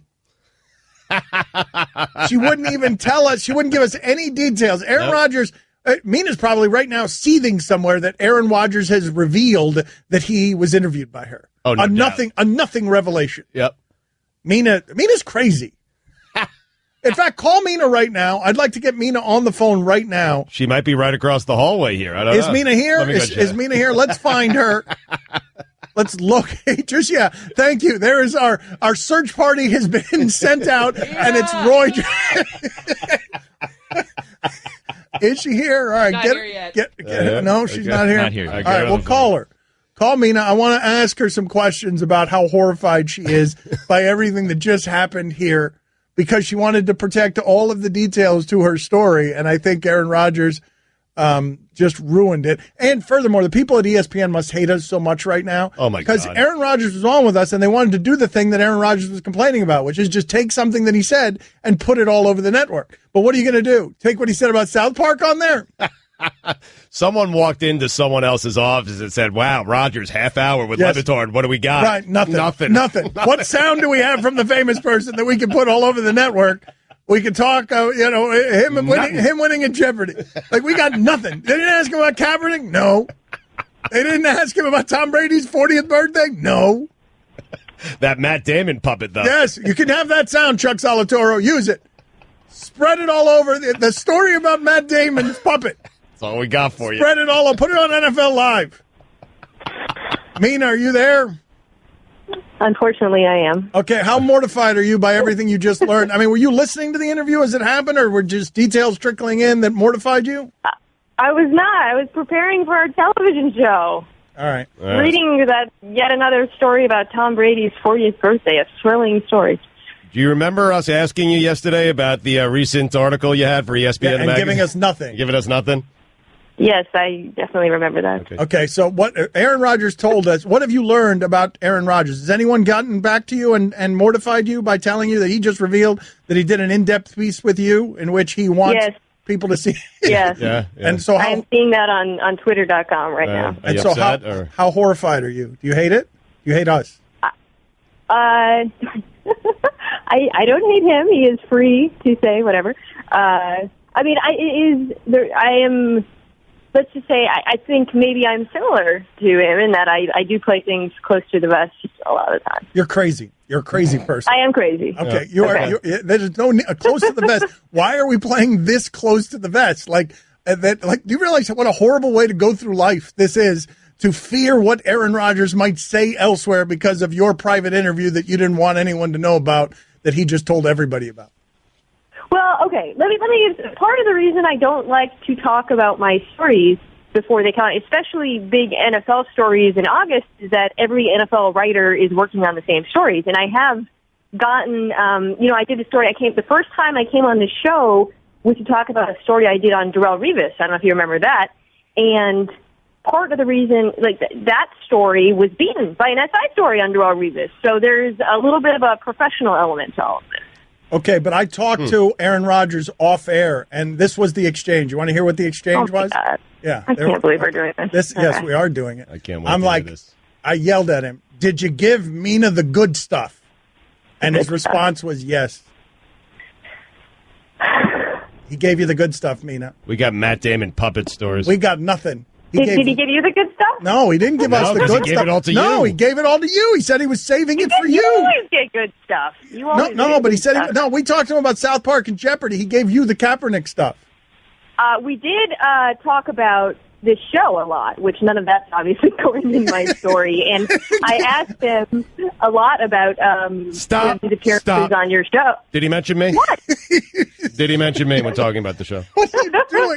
Guillermo did the same thing. He just leaned into the microphone. Did he mention me? Like, what is the matter with us? We are all behaving like 4-year-olds. I'm not. You are. No, you're not. You are behaving like a 4-year-old. You wanted to keep your Aaron Rodgers interview secret. Yes or no? Yes. Does he know Fat Chris? No. What? How about Roy? No. How about Allison? I asked him, my very first question in this very serious interview was, did you yell, you got? Oh, did he? Wait a minute. Let's play that sound. Hold on. Let's play that sound. Let's find that sound. Right. Because that's right. We asked Aaron Rodgers. I forgot all about that. To yell Stugotz during a game, during the cadence, during a call, as sort of an audible, and he wouldn't confirm or deny that he said it, but we seem to have the sound. That's not clear. That's not clear. Oh, that sound's not clear. All right, so that week, he went and everyone thought that he had said Stugotz. It sounded like everyone on Twitter, and then we asked Aaron about it, and he just Hold on a second. he dodged the Hold on a question. second. Let me backtrack for a second. Allison is laughing hysterically at Billy.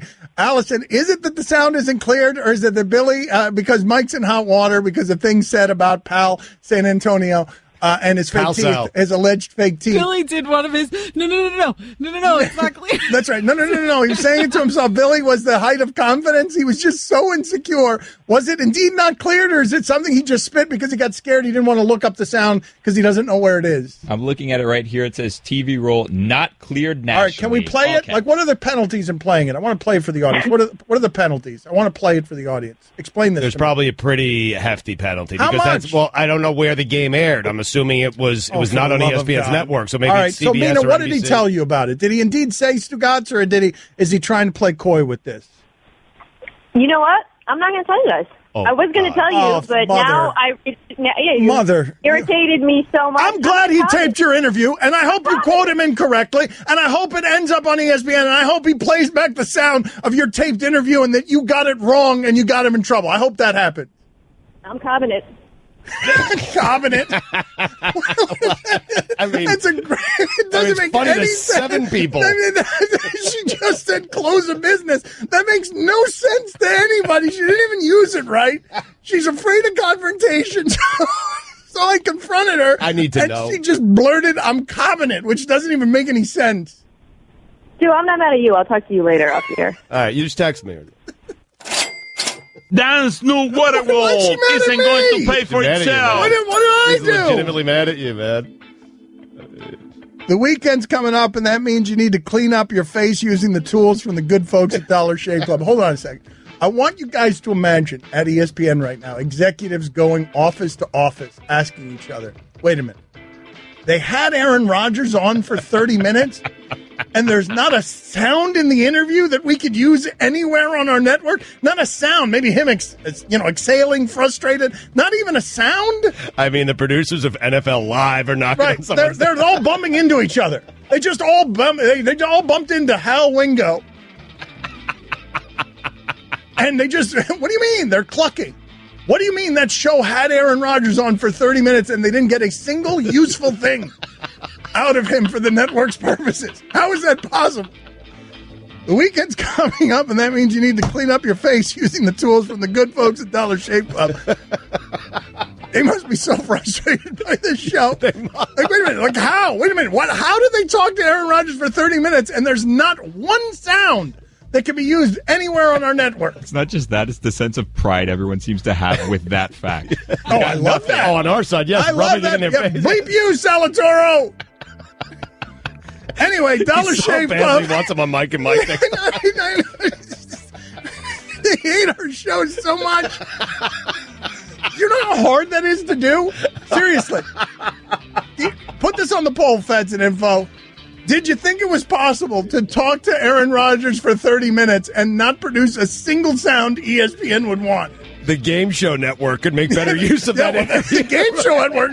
Those executives are bumping into each other. Did you hear what Aaron Rodgers said?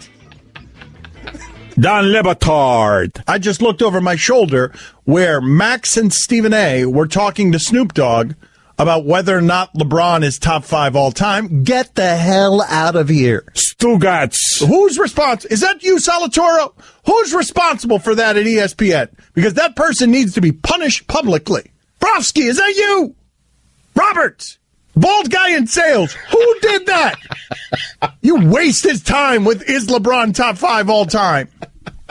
I hate you. This is the Dan Le Batard Show with the Stugats on ESPN Radio. Texter writes in, get off Aaron Rodgers' jock. He has just as many rings as Dilfer, Phil Simms, Mark Rippon, and Brad Johnson. In my book, that makes him only as good as them, maybe even worse since he had a better team. I think that guy's trying to agitate me. That is not something that anyone believes. That is something that someone has written to get me irritated. What, that Brad That's Johnson? not something anyone believes.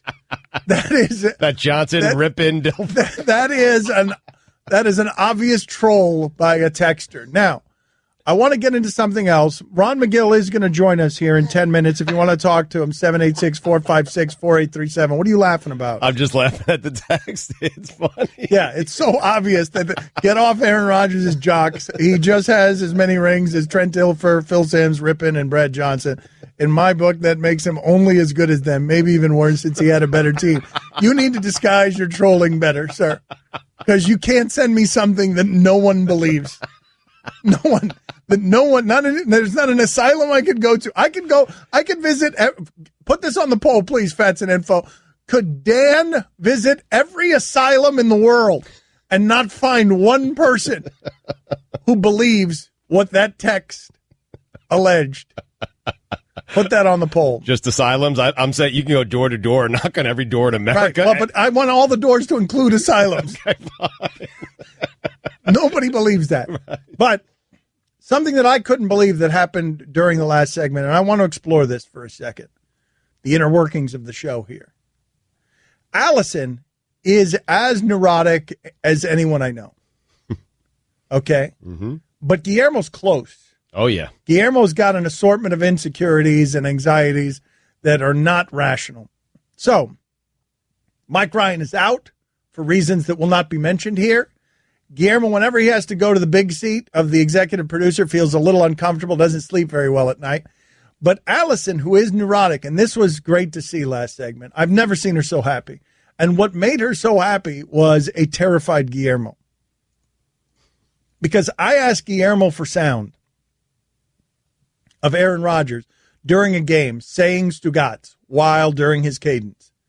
And there are very stiff penalties for playing sound that has not been cleared. And the stiffest of penalties come when you play football sound that has not been cleared, because I guess CBS doesn't like to clear sound for ESPN and vice versa. Mm-hmm.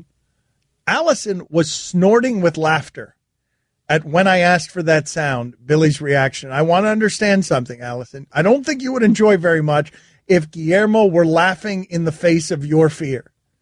And yet you were roaring with laughter. It's the happiest I've ever seen you, that he was made uncomfortable. I think Billy has laughed in the face of her yes, fear. I think they do it They do it to each other. All the time. He does it all the time. Saying never. All the time I you wouldn't do. dare. Oh, please. Please, that's ridiculous. And he's way more neurotic than I am. Is he? Oh, you don't know that side of him. Yes. Mine's exposed out in the open for everybody to His see. Is concealed? His is concealed with fluorescent. No, I'm cool. Yeah. All right, put it on the poll. Who's more neurotic, Guillermo or Allison? I mean, I'm going to lose that. I don't know if you're going to lose that. Oh, I think she's going to lose. But Yeah. that's an accurate appraisal by her, though. She is transparent with her neuroses. She wears it on her sleeve, but you announce it so often that she has no chance of winning that poll. Zero. Yeah, you'll see. It's Okay, that's not my point, though. My point is what you saw that Guillermo was unbelievably scared and nervous and leaking confidence all over the place as he went to look for sound that hadn't been cleared and couldn't find it because he's not as familiar with the computer as Mike is. He knew that it wasn't cleared, and he just panicked, and it's not cleared. It's the waving of the hands that I love. I when very he does confidently wave. I said, no. Wait, but did you say it wasn't cleared before you actually knew it wasn't cleared? I knew that wasn't going to be fair. Okay. And then you were just happy when you realized you were right. He's a confident man right here. You waving your hands. That doesn't look like that looks like how a man would wave if a T-Rex was about to eat him. That does not look like confidence. That's you waving your jazz hands in front of you. Incredibly short arms. Because a T-Rex is reaching down to eat you. Ron McGill joins us next. Batard. Stugatz just told me that he's trying to parlay his relationship with Warren Buffett. Oh, man. A relationship that is only Warren Buffett coming on our radio show one time into Warren Buffett getting him on at Augusta. Stugatz. What are you laughing about there, Mike? Just the show.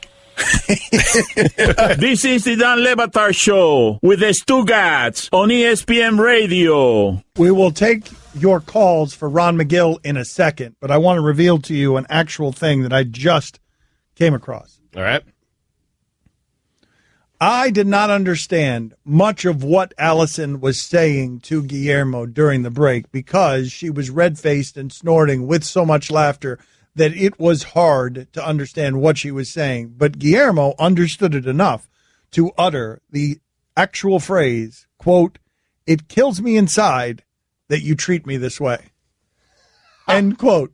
That was as Allison snorted and roared with laughter right in his face in a way that made nothing that she said afterward in any way discernible. So if you want to talk to Ron McGill, the telephone number is 786-456-4837. We'll start with John. John, you're on with McGill. Go ahead. Yes. Ron, I wanted to ask, I'm having a barbecue next weekend, and an individual within my family has the HIV virus. We have a problem with mosquitoes in my area.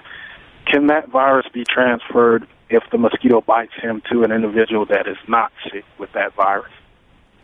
That's a good question. I'm not a medical doctor, so I can't give you an opinion on that. My understanding is it's very, very difficult for that transmission to happen with anything other than real direct blood contact. But I'm not a medical doctor. You're going to have to ask a doctor about that. Isn't it fairly common knowledge that most diseases from animals are not communicable?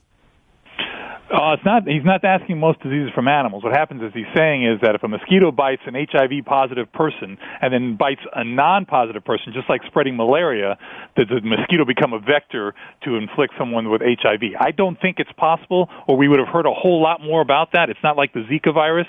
I don't think it's possible. But again, I'm not a doctor, so I can't make that kind of comment. Scott, you're on with Ron McGill of Zoo Miami. Go ahead. Hey, Ron, this is Scott from Charleston, South Carolina. I've been having some cardinals that have been nesting in my garage for many years now, and there's been a progression. They first started nesting near the garage door. Now they're nesting near the door to the Are you on a horse and carriage, or do you need to go to Advanced Auto Parts? Go ahead. What are your thoughts on the Cardinals nesting in his garage? I'll tell you what. First of all, he ought to thank his lucky stars. Cardinals are one of the most beautiful birds in the country. To have them nesting by his garage, to be able to watch that is fantastic. They're going to be aggressive just during the time when they're laying the eggs and guarding the eggs and the chicks.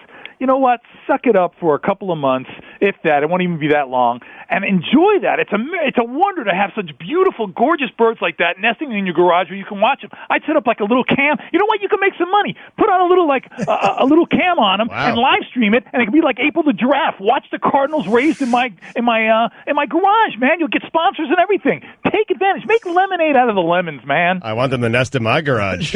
Charles, you're on. I'm serious. Charles, you're on. Charles, you're on with Ron McGill of Zoo Miami. Go ahead, Charles. Hi, Ron. I was told that you can tell the difference between a poisonous snake and a non-poisonous snake by their eyes. I'm not sticking my face in front of a snake to find out, so is that true? Well, here's the deal.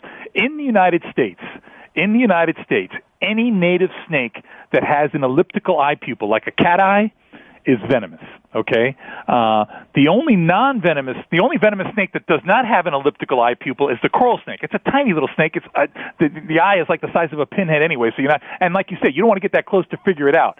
But that's only in the United States, because in other countries there are venomous snakes that don't have elliptical pupils. But generally speaking, in the United States, you're talking about rattlesnakes and moccasins. Those animals have elliptical cat eye pupils. So if you have a cat eye pupil in a native snake in the United States, it's poisonous. I find it amazing, guys, that every week without fail, we learn something around here. That represents the item that I did not know from this week. Jason, you're on with Ron McGill of Zoo Miami. Go ahead. Go ahead, Jason. Hey, Ron. There's been a couple videos circulating recently of seals hopping up onto fishing boats and packs of killer whales following for several miles. Do you see any scenario where that could develop into an issue where they actually start targeting fishing boats? Thanks.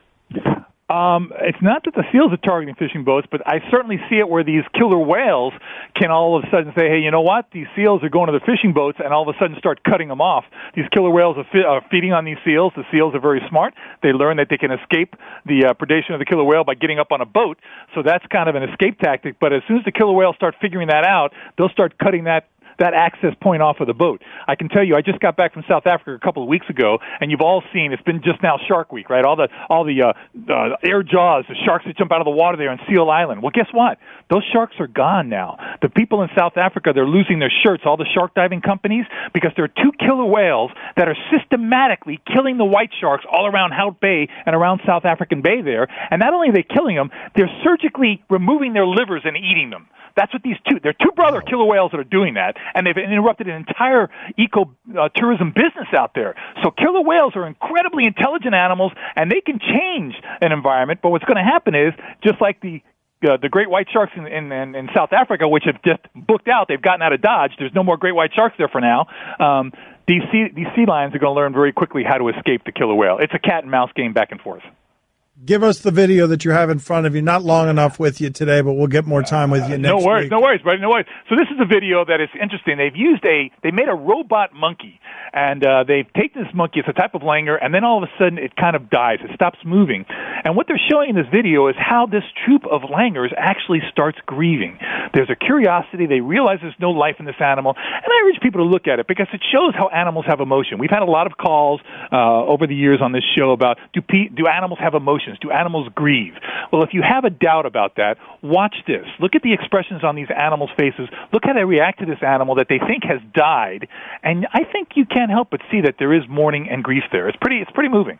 But that was not play-by-play of any video. That was just you giving your opinions, which were excellent. Okay. Well, but that's exactly what it is. You got this little stuffed dead monkey, and all of a sudden, you see one monkey putting his arm around the other monkey. The other monkeys are hugging each other, like saying, "Oh, it's going to be okay." He's patting him. "Oh, no, it's okay. Don't worry. We'll have another one." And they patting each other, and then they cut away to the dead monkey on the rock, and then it's back to the little. And he's hugging each other again. The only thing that's missing here are tears and wailing.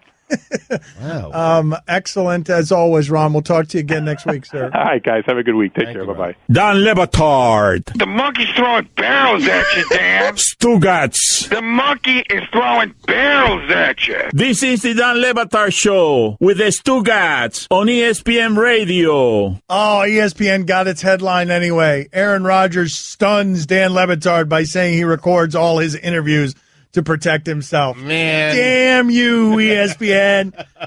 I thought you were going to have to go with Aaron Rodgers behind on Game of Thrones. Man. Always find something. They found something. But someone said, that's it? That is. That's all you? That's all they got? A half hour? That's all they got? Let's update the polls here. Before we do that, Allison, can you do something for us now? I'd like to put some public pressure on the Miami Dolphins now that Tannehill is hurt to sign Kaepernick, even though Adam Gase has a relationship with Jay Cutler and probably 7 or 8 more quarterbacks are going to have to get hurt before Kaepernick gets out there. But I'd like our show to take a public stand by wearing Kaepernick stuff. This was Stugatz's idea during the break. I think we all need to be wearing Kaepernick stuff. If tomorrow, if we can get it, or next week might be too late. But I'd like to wear Kaepernick stuff around here. And I do that, by the way, as a proud Cuban American who did not like that he was wearing a Fidel Castro shirt. And it's what I am telling teams and people about Colin Kaepernick. Put aside your biases, put aside your nonsense, and be discerning. Put aside the emotion, be discerning, and realize that what Colin Kaepernick is fighting for is, all in all, fairly benign. He's fighting for black people to not be treated poorly by police. As far as causes go, it should not be what it has become. And so, if I'm willing to put aside my Cubanness, because Fidel Castro is our Hitler, if I'm willing, and he offended Cubans by wearing a Fidel Castro shirt. Yep. If I'm willing to put that aside, it's because I'm asking you to put aside some of your stuff too, on what is just, on what is right. Colin Kaepernick should have a job in this league. He absolutely should. You have your reasons, I have mine. I will wear these T-shirts, hats, whatever you want me to wear in hopes that he will come on this radio show. Okay. So the way Charles Oakley did when we wore Charles Oakley gear to support him against Dolan? Bingo. So it's all part of a plan to get him to be interviewed by us so we can ask him if he's behind on Game of Thrones? That's part of my plan. Your plan is actual real support. Game of Thrones is fairly amazing, even though I don't like it. This part is amazing. This is, to me, the most amazing part of Game of Thrones. It's become the most popular show in the history of cable television.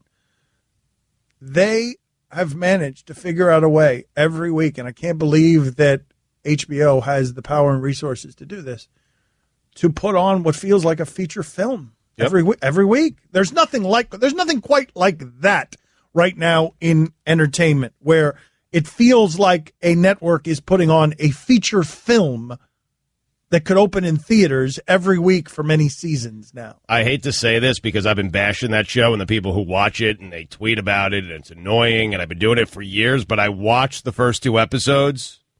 Fantastic. And then I watched the next 3 episodes after that, even better. And now I see why people love that show. All I'm in is 2 episodes in, and I didn't love them, but I am marveling at the epic size of it. Like, that is not something that television has ever done before. It's never had the resources, the ability, the influence, the power to do exactly that. There's not another show that had that feel. Did Breaking Bad have that feel for you? No, it was. I liked it, but like I'm talking about budget. I'm talking about yes. I'm talking about a feature film budget. It feels like every damn week. Yeah. The quality of what it is that you're watching. Anyway, let's update the polls at Le Batard Show on Twitter. The Twitter poll is brought to you by Upside. Now say big on travel and get a big gift card every trip you buy. You love Upside.com. That's Upside.com at Le Batard Show on Twitter.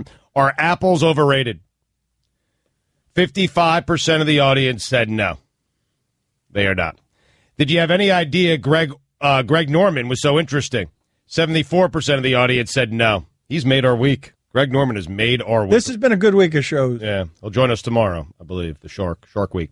When someone falls down and gets up slowly in the Big 3 basketball league, are you made sad? 56% of the audience said yes. I'm telling you, I've watched so much of that league, and all of it's made me sad. There's not a thing that's made me feel good. Like, everything I'm watching in that Ice Cube league has made me sad. Do you find it interesting that Aaron Rodgers tape records all of his interviews? 61% of the audience said yes. Do you think it was possible to talk to Aaron Rodgers for 30 minutes and not produce a single sound ESPN would want? 55% of the audience said yes. Who's more neurotic, Billy or Allison? Sorry, Allie. 64% of the people who have voted thus far have chosen Allison. And let's look at Billy stifling his laughter because he knows the truth. Yes, he does. Yes, he does. I voted Billy, by the way. Billy. I'm cool. You are so annoyed by Billy. It's amazing. Well, I mean, he would. If anyone knew the real Billy, landslide, he would win. I mean, it's alarming. What are you looking at? What are you talking about? Who's this? It's not cleared. It's not cleared. Again, I like this new character. Again, the cool Billy, the super cool Billy. I voted for Billy. So did I. We all did. It kills me inside that you treat me this way. Allison was snorting she was snorting with laughter. Admitted that he only said it by the door 17 times, waiting for you to come back to hear it. I don't know what you mean, man. How many times did you say that until I heard it? 17. I never repeat myself. Does Cool Billy think it's cool to go put up 2 thumbs up the way he has again and again, like Fonzie from Happy Days? Totes. You're going to come in tomorrow with a leather jacket? Okay, Kevin, for the grand prize of $1 million. What color is the White House? I know this. 5 seconds. Oh, switching to Geico could save you a bunch of money on car insurance? Okay. Judges? That's true, Kevin. They'll allow it. Congratulations. You're a winner. Woo! Geico, because saving 15% or more on car insurance is always a great answer.